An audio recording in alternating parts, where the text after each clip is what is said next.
YS Avinash అన్నతో ఇంత దగ్గరగా మాట్లాడడం ఇదే ఫస్ట్ టైం. అసలు మ్యాటర్ ఏంటంటే నిన్న నైటే మా బాబాయ్ ఫోన్ చేసినాడు.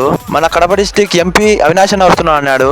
బిల్డప్ సర్కిల్ దగ్గర అయితే మార్నింగ్ 5:40 అవుతున్నా బస్సులే రావడం లేదు. ఇంకా పులివెందుల పోయే కాల టైం అయిపోతుందని నేనైతే ఇంకా ప్రైవేట్ బస్ ఎక్కినా. నేనైతే ఇంకా వేంపల్లి బస్ స్టాండ్ లోకి వచ్చేసిన. వేంపల్లి బస్ స్టాండ్ లో కూడా ఇంకా బస్సులు ఏం రాలేదు. నేను ఇంకా బస్సులు ఏం రాలే కదా అని ఇంకా బయటకు వచ్చిన.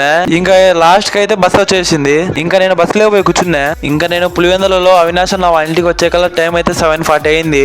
ఇంకా నేను లాస్ట్ కి అయితే అవినాష్ నా ఇంటికి వచ్చేసిన. మా బాబాయ్ వచ్చేసి ఏమన్నా ఇంత లేట్ అయింది అన్నాడు. నేనైతే బస్ లేట్ అయింది అన్నా. చూడండి అవినాష్ రెడ్డి అన్న వాళ్ళ ఇంటి దగ్గర ఎంత మంది ఉన్నారు. నేను అక్కడ అంత మందిని చూసి నేనైతే అసలు ఫోటో తీసుకోలేను అనుకున్నా. నేను ఇంకా కొంచెం వెయిట్ చేసిన అంత మంది ఉన్నారు కదా అని. మా బాబాయ్ అయితే ఇంకా నేను పరిచయం చేస్తాలేరా అన్నాడు. వెయిట్ చేసిన. ఇంకా మా బాబాయ్ అయితే ఇంకా నేను పరిచయం చేస్తా పదరా అన్నాడు. నేను అవినాష్ అన్నతో మాట్లాడేటప్పుడు నేనైతే వీడియో తీసుకోలేదు. ఫోన్ అయితే కింద పెట్టి వీడియో తీసుకున్నా. ఫోటోలు తీసుకుని ఇంకా నేనైతే బయటకు వచ్చేసిన. చూడండి ఇంకా ఎంత మంది ఉన్నారు అక్కడ.